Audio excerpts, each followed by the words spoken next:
Assalamualaikum warahmatullahi wabarakatuh. Kembali lagi kawan di Legenda Catur Dunia. Masih dari event World Armageddon Championship Seri 2023 untuk zona Eropa Afrika. Zona Amerika sudah main bulan Maret yang lalu kawan, dimenangkan oleh Wesley So, runner up-nya adalah Sam Saklan. Untuk zona Asia Oceania ini, bulan April yang lalu main kawan dimenangkan oleh Gukes dan runner up-nya adalah Nordibek Abdusatorov. Sedangkan untuk pemenang zona Eropa Afrika tadi malam adalah Richard Rapport yang berhasil mengalahkan kembali Jan-Christophe Duda yang sempat turun ke bracket bawah dan mengalahkan MVL di bracket bawah, akhirnya naik kembali ke bracket atas. Tapi sayangnya di partai grand final Duda malah kalah 2-0. Kalau kemarin kalah satu game remis kawan, tapi di grand final tadi malam Jan-Christophe Duda kalah 2-0. Masing-masing pemenang dan runner-up-nya nanti kawan akan bergabung di event utama Grand Finale di Berlin nanti sekitar bulan September kawan. Kita tunggu saja bulan September nanti Grand Finalnya ada dua pemain dari Amerika, Eropa juga kawan, yaitu Jan-Christophe Duda bersama Richard Rapport, Gukes dan Nordibek Abdusatorov dari zona Asia. Yang tadi zona Amerika diwakili oleh Wesley So dan Sam Saklan. Mungkin akan ditambah pemain wanita nanti bergabung di event Grand Finale kawan di Berlin bulan September nanti. Oke, langsung kita ke papan analisis melihat permainan dari Jan-Christophe Duda melawan Richard Rapport di babak Grand Final. Setelah sebelumnya di babak final, kedua pemain ini juga bertemu kawan. Duda kalah satu game dan satu game remis. Kemudian Duda turun ke bracket bawah menghadapi MVL. Akhirnya berhasil juga mengalahkan MVL. Kemudian naik lagi ke bracket atas, berjumpa kembali dengan Richard Rapport. Dan game yang saya pilih ini untuk kita ulas adalah pada game pertama tadi malam dalam permainan Blitz 3 menit increment 2 detik. Richard Rapport membuka permainan dengan ready opening kuda F3, balasan dari Duda pion D5, pion G3 bermain dengan King's Indian Attack, ada pion C5 kawan. Dan di sini gajah G2 merupakan salah satu pilihan yang paling normal, yang paling banyak dipilih selepas petak G2 sudah kosong disiapkan untuk Viagento di langkah berikutnya rokade. Tapi di sini melakukan serangan dengan pion C4, membuat langkah pengorbanan kawan. Ya tentu kalau diterima pion ini double ya masih mudah untuk bisa diambil kawan pion ini, ataupun gajah G2 terlebih dahulu bisa dilanjutkan untuk rokade di langkah berikutnya. Tak mungkin berani hitam akan melanjutkan pion B5 kawan untuk backup pionnya ini karena ada ancaman discover nanti benteng bisa jatuh.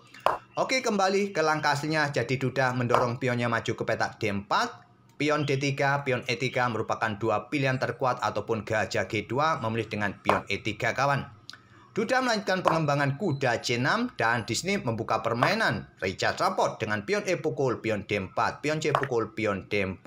Gajah G2 terlebih dahulu dan sepertinya hitam punya langkah pion D3 untuk mendapatkan ruang mencegah pergerakan pion menghadang pengembangan gajah gelap kawan. Kalau ini dilakukan oleh hitam, putih bisa menjawab pengembangan kuda C3.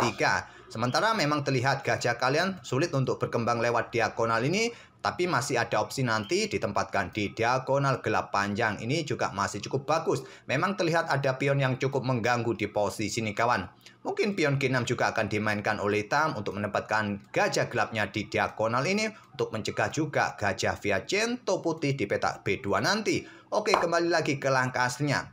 Jadi memilih dengan pion E5, perkuat posisi pion pusatnya, membuka akses bagi gajah gelap untuk berkembang sesegera mungkin, rokade oleh Richard Rapport. Sekarang pion F6 kawan untuk membentuk rantai yang solid, perkuat petak G5. Kalau pion ini didorong ya jelas ada benteng E1, percuma juga kawan. Oleh karena itu pion F6 pilihan terbaik di posisi ini. Dan sekarang pion D3. Hentikan laju pion, buka juga akses bagi gajah untuk berkembang, ataupun juga berikan ruang bagi kuda untuk berkembang. Di sini ada pengembangan kuda G ke E7. Lanjut Jan-Christophe Duda. Kuda H4 menghentikan manuver-manuver kuda nanti kawan petak G6 ataupun ke petak F5, berikan jalan bagi menteri kalau ingin melakukan ancaman. Di sini pion G6 dimainkan oleh Jan-Christophe Duda. Kalau Stockfish lebih menyarankan bermain dengan kuda ini bergerak ke F5 langsung menantang pertukaran kawan. Ya masih sangat logis juga bermain dengan pion G6 ini. Sementara memang tak perlu kalian hiraukan juga tanda kuning ini kawan, merupakan salah satu rekomendasi juga dari Stockfish. Tapi memang yang terkuat tadi melakukan tantangan pertukaran kuda.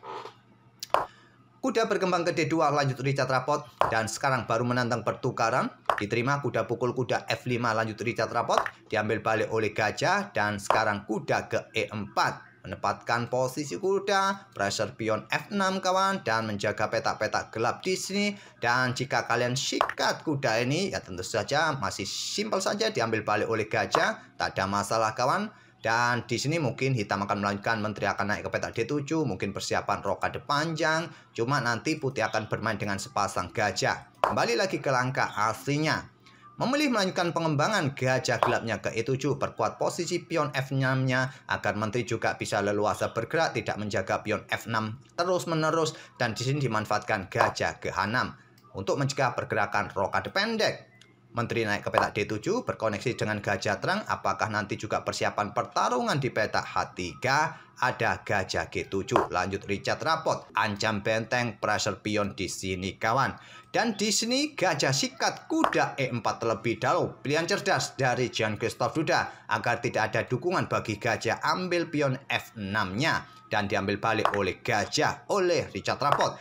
Tidak terburu-buru ambil benteng kawan. Karena kenapa? Karena gajah pukul gajah akan dilanjutkan oleh hitam. Dan posisi gajah pun juga sedang mengancam benteng. Diambil balik oleh raja. Dan di sini raja bergerak ke petak F7. Gajah sudah tidak bisa pulang ke rumah. Kena discover kawan. Di sini pun juga dijaga oleh raja. Putih akan kalah jumlah perwira. Oleh karena itu pilihan cerdas dari Richard Rapport, ambil balik gajah terang hitam E4. Baru benteng bergeser ke petak G8 serang gajah.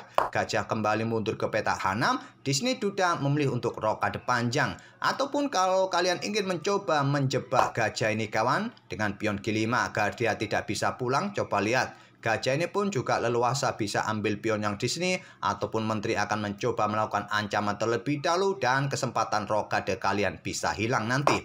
Oleh karena itu, rokade terlebih dahulu. Lanjut Jean-Christophe Duda. Dan seperti permainan kemarin, permainan Richard Rapport ini masih lebih cepat ketimbang Jean-Christophe Duda kawan. Selisih kontrol waktu mereka berdua memang tidak terlalu jauh seperti kemarin. Sekarang hanya selisihnya hanya sekitar 30 detik saja. Dan gajah ditarik mundur ke petak D2. Awasi petak-petak gelap kawan untuk memberikan dukungan juga bagi pion-pionnya serangan badai pion sayap menteri. Didahului oleh Duda serangan pion sayap raja dengan pion H5. Dan pion B4 mengorbankan diri kawan. Tapi masalahnya kalau diambil dengan salah satu perwira ini, lajur B akan terbuka kawan. Dan bisa dimanfaatkan oleh dua benteng memberikan dukungan bagi perwira yang lain. Ditolak dengan langkah benteng D ke F8. Langsung saja pion F5 bisa dimainkan setelah gajah ini bergerak ke petak D5. Di sini hitam bisa melanjutkan dengan mendorong pion E4 kawan. Tapi memilih dengan benteng D F8 terlebih dahulu. Di sini pion C5 didorong, diikuti dengan pion B5, pion C6 kemudian didorong, mempunyai tempo lebih cepat, mendorong pion-pionnya serangan sayap menteri.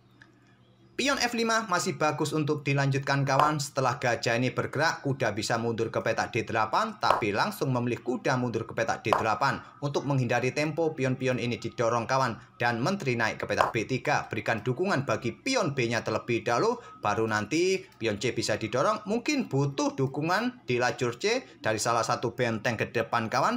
Raja bergeser ke petak B8. Masih tadi kawan, pion F5 merupakan pilihan terkuat bagi hitam. Tapi memang posisi putih ini sudah sangat siap meluncurkan serangan-serangan yang jauh lebih cepat ketimbang punyanya Jean-Christophe Duda.